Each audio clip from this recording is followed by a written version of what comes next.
Hello everybody and welcome to another episode of this UMass Online Dynasty where I am joined by subscribers as well as a couple of other YouTubers. Before I want to get into how the other teams in our Online Dynasty did, I do want to formally welcome Kerblam King into this Online Dynasty. He is going to be playing as the North Texas Mean Green out of Conference USA. So it'll be interesting to see how he does since he kind of came in week 1, so I know he didn't have all the time in the world to set up the recruiting board. A little bit of a disadvantage, but I know the dude is extremely talented when it comes to playing these football video games, so I'm sure he'll be okay. Jumping into how the other teams in our Online Dynasty did over the past week. First and foremost, we have what do we have here? We have Slacker Gaming playing FCS West Fusion. They ended up winning 27-13. It was a good win for the South Alabama program to start their season off, and although I will say that it was a little bit closer than it appeared, because going into that halftime they were tied at 10, and then South Alabama was able to pull away and win that game. I lost to Wisconsin 28-25. It was a real close game, but if you really want to check that out, click on the link on the upper corner if you want to see that game unfold, because it was an extremely close football game, and it's definitely worth the watch if you haven't watched it yet. Going into North Texas, though, speaking of which, they did play their first game shortly after joining the Dynasty, and they played the University of Idaho at home, and they lost their first game 21-7 at home. All of the scoring happened in the first half. Idaho was able to take a 21-7 lead, and they were just able to maintain, so it was definitely tough. And then Memphis, of course, was on their bye week, so they didn't get to play. But enough about that. Let's jump into the FCS game. Alright, so here we are at UMass Stadium in Amherst, Massachusetts. We are playing FCS East today, and it's going to be an interesting game because I'm pretty sure FCS East and UMass have the same exact reigns when it comes to not only the overall, but offense and defense. So UMass is essentially an FCS team this season, is basically what I got out of it, but we're playing another FCS team and we're at home, so we'll see what we'll be able to do here today. And we're starting off pretty well. We started off with a carry from Jeff Reed.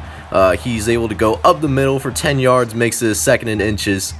But his very next play, we're going to try a play action. Walter McCall's going to drop back that pass. He's going to try to throw up the middle, but he's picked off by McKeon, although we should be able to bring him down. Okay, he breaks it to, oh my. Oh, no, we're not. We're not going to stop him. And on just the second play of the game, FCS East is going to be on the board with their first points of the day. They're going to take a 7-0 lead off an interception return. Definitely rough, but we're going to try to get back at it with another play-action play from Anthony Amos, who gains 14 yards on the play, as we're going to try to erase the mistakes that we made on the previous drive, as an interception return for a touchdown on your first offensive drive. It's definitely not a formula to win football games, but it's still early, so we can definitely come back and win this thing, because a lot can still happen. As Marcus McCoy gains 26 yards on the play, as we're almost in the red zone already, as Jeff Reed takes the carry for another 5 yards. If UMass is going to win this game, they just have to play their own style of football. Just be smart with decision making. In the turnover that we had on the first drive, that's not going to be how we do it. We can win this game, and I know we should win this game. Losing to an FCS team is definitely a little bit embarrassing, as Walter McCall is going to once again, he's going to scramble this time for 9 yards, and it's going to lead to this touchdown by Marcus McCoy, who gets the catch off the slant and is going to get the first points for UMass. The game will now be all tied up at 7 with about 2.5 minutes left in this first quarter. So here we are, gonna kick the ball off to FCS East now, as they're getting ready to get the return here. Harrell is gonna take the kickoff, and he has a lane. He might be able to take this back, but he gets tackled at, it looks like, about the 40 to 45 yard line. Still really good field position, though, that FCS East gets to work with on their very first drive. First play of the game for their offense, Bobby Jordan tries to get it out to his star tight end, but his tight end simply can't hang on to it, and it's going to be a 2nd and 10 for the FCS East Howers.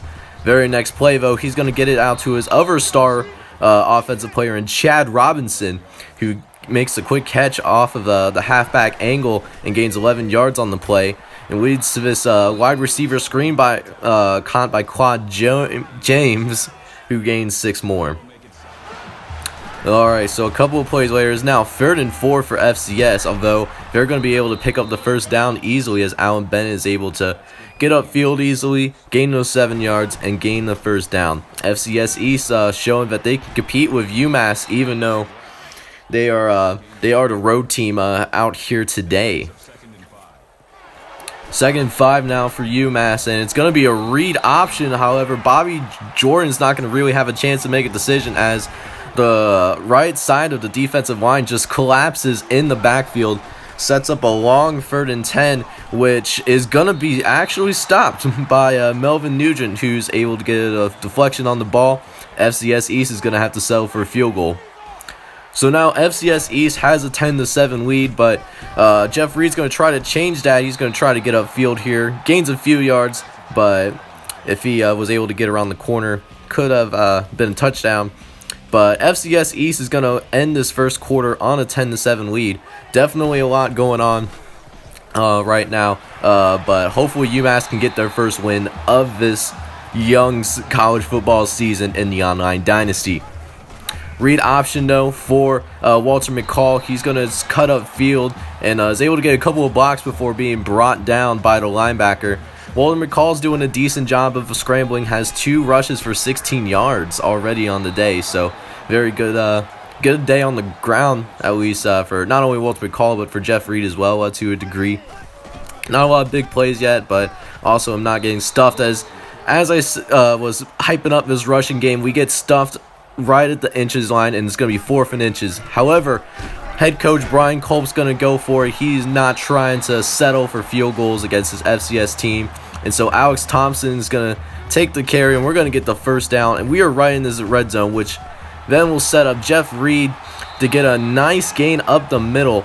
Just a nice hole to run through, and it's going to be 1st and goal for the UMass Minutemen. Very next play, Walter McCall, he's going to get the carry. He almost gets into the end zone, but looks like he'll be down at about the 2-yard line. 2nd and goal for UMass Minutemen. And then this time around, Alex Thompson is going to finish it off and get his first rushing touchdown of the game as UMass takes their first lead of this entire day. UMass is now up 14-10. So 2 minutes left in the second quarter. UMass does have the ball, and the tight end makes a nice stiff arm as Quint Cruz was stopped at about the first down marker, but was able to gain a few extra yards, which does set up first down, and also just keeps this FCS East defense moving. They're giving us a little bit more trouble than we would want to admit, but we might be able to get a stop here. However, Cruz gets his 2nd catch on this drive and gets another first down. 1st and 10 for FCS East. This time Bobby Jordan is going to scramble. Bobby Jordan has a lot more speed than I thought he did, because he's taking advantage of how slow our linebackers are, I guess, and he's breaking tackles. He is doing a good job scrambling all over us as he gains another 6 yards closer to the end zone, and it sets up a touchdown pass to Kenny Harrell, who gets the 8-yard receiving touchdown, and FCS East is going to be up 17-14 all of a sudden with less than a minute left. Alright, so UMass has 45 seconds to respond. Going to be interesting to see how UMass responds here. Can they get any points on the board? Will be interesting to see, but Tyrone Robertson gets us off the right foot with a 20-yard gain on the play, which then sets up his throw to Anthony Amos, who drops the pass. He wins the one-on-one matchup as Walter McCall threw it up there, and Anthony Amos simply can't make the catch. And then on this play right here, Walter just doesn't have any time to throw it.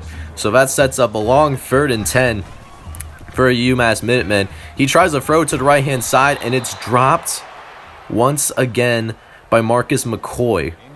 So that's going to be the final play of this first half that's meaningful, as FCS East is going to go into the locker room in halftime with a 17-14 lead, and they get the ball to start the second half.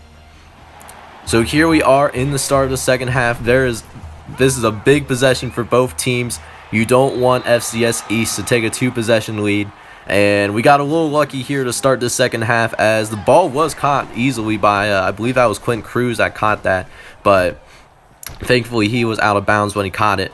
However, Bobby Jordan is going to pick up the first down all by himself with another scramble for 16 yards.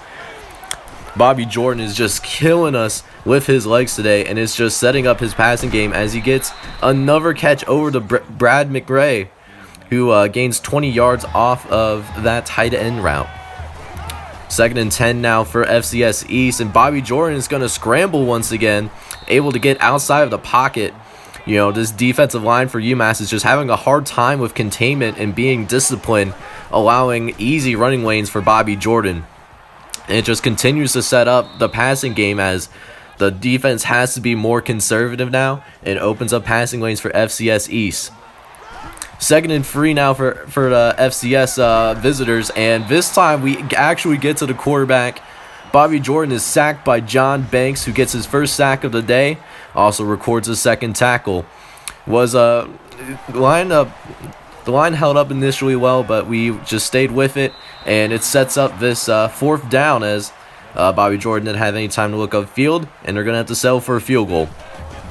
So FCS is still up 20-14, but UMass has an opportunity to take the lead. They just got to move down this field, be smart, get that touchdown so we can actually take a lead here. McCall is going to move the tight end Willie Harver into motion, and Walter didn't like what he saw, so he's going to scramble. He's going to try to truck some people, and it doesn't 100% work out, but he still picks up the first down with his legs. Does need to learn how to slide, though. A couple of plays later, Walter's going to get it out real quick to Marcus McCoy, who gains 18 yards. Was originally going to be a curl route, but was able to beat the press coverage that the corners on that side were throwing down on him. And it sets up that first down, and then also sets up that nice run by Jeff Reed, who gains 8 yards on the play, and he's starting to heat up. You know, it was only like 3-4 yard carries, and now it's up to 6, 7, 8. As McCall drops back, he's gonna try to throw it, but he doesn't have enough time. He saw B wide open down the middle. That could have been an easy touchdown, but instead, it's gonna now be 3rd and 10 for your UMass Minutemen, and it's going to be deflected by Andrew Brown, and it looks like UMass is going to face another 4th down. However, head coach Brian Kolb is going to be really aggressive. Go for it here. Going for it all. And UMass is going to get ahead here as David Guerrero gets behind the defense, and UMass is going to take a 21-20 lead going into this 4th quarter. But before we get into the 4th quarter, gotta show you this nice deflection by Jonathan Larson. I thought he was going to be able to get this interception, but he gets a hand on it and at least forces the incompletion. But that doesn't matter, as first down was made anyways on the final play of the 3rd quarter. So the game is still really tight. It's been a really competitive matchup, but UMass is going to be ahead 21-20. It's all going to come down to the 4th quarter. Who's going to execute better? And can UMass win their first game of the season? Plays like that, where Bobby Jordan gets sacked for a loss of 8 yards, that definitely helps out our cause a lot, as it is now 2nd and 23. So Bobby Jordan did try to scramble on the last play, but didn't get anywhere. So it's 3rd and 26. However, they almost get the first down. However, it just wasn't enough, and UMass is going to get the ball right back. Marcus McCoy, on the other hand, is going to get this drive started with an easy slant route. Nice connection between McCoy and McCall, but you know that momentum is going to be stopped easily by Nate Lewis, who does get the sack. 2nd and 16 now for UMass. I know we probably should be running it a little bit more at this point, but you know, we're a little bit more of a pass-heavy team, and you know, we're going to try to play to our strengths and try to close this game out. And it's working, as you know, we're getting nice, easy lanes now at this point. Game McCoy fumbles the ball. It's picked up by Gabriel, and the FCS East Howers are going to get the ball back with 2.5 minutes left in this game, and they're going to have a chance to take the lead and potentially win this ball game here in Amherst, Massachusetts. So now FCS has the ball, and Bobby Jordan's going to scramble once again, this time with an even bigger lane. He's able to slide down before going into the no huddle. You rarely see FCS teams go into a no-huddle offense, but they are going toe-to-toe with UMass, and they are sensing an opportunity to win this game once and for all. Man, what a disappointing set of events as FCS East continues to get down this field. Next couple of plays are going to be big. 3rd and 1 now for FCS, and they get tackled behind the line of scrimmage, and FCS is going to have to settle for this field goal attempt, which can put them up by 2 points with 1:30 left in the ball game. And the kick is up, and it is good. So FCS East is going to take a 23-21 lead. UMass may potentially only have one more chance to get some points on the board and win this game. And the kickoff return by Swan is going to go to the outside. He's going to get a couple of blocks, and it's a 40-yard return. So UMass does get some really good field position to at least work with. Looks like we'll be about the 40 to 45-yard line. Actually, that's closer to the 45 as Amos, he makes the catch. And just like that, UMass is only 1 first down away from being comfortably in field goal range. UMass is now sitting on the 35-yard line. Next play, Carrington, my boy Derek Carrington, excuse me, I was thinking of Doug from the South Central Dynasty. If you guys want to check that out later as well. Derek Carrington, he made the catch, and then that's followed by David Guerrero, who gains 9 yards on the play as it sets up this game-winning field goal attempt, and we are iced, so we have one chance to make the field goal. The kick is up. Does it go through? And it does. UMass is going to win this game 24-23. It was nearly a heartbreaker for the UMass Minutemen, but we were able to hang on, win this football game, and it's a heartbreaking loss for the FCS East Howers, but it was definitely a well-played game by both of these football teams out here today. And looking at the stats for the UMass Minutemen here today, and something I failed to realize during the course of the game, that Buster Manning did come in the backup duty through a couple of passes, but he was 2 for 2 for 43 yards.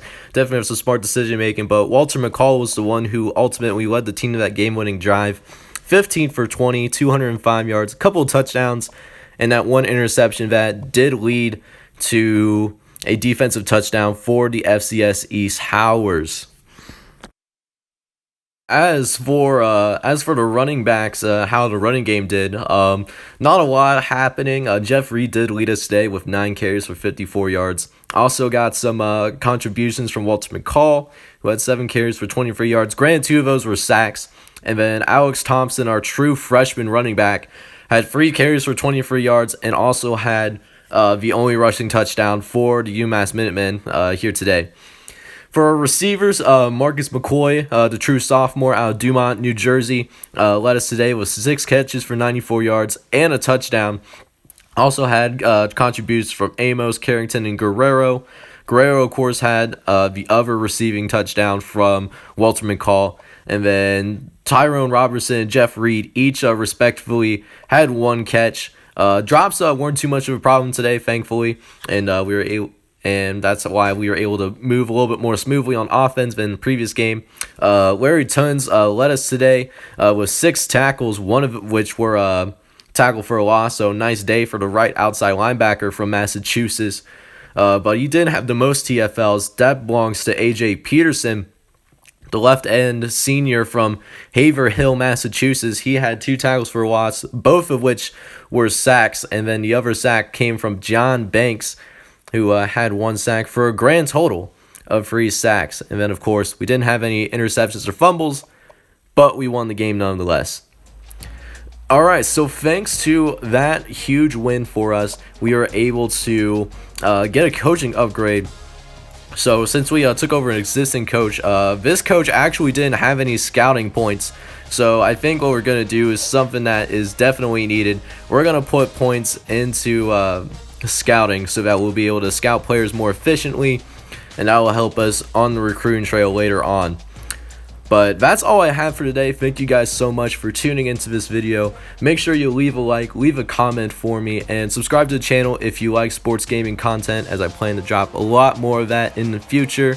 In the meantime, I hope you guys have a fantastic day, and I hope if you're watching this tomorrow, then enjoy your 4th of July. Peace.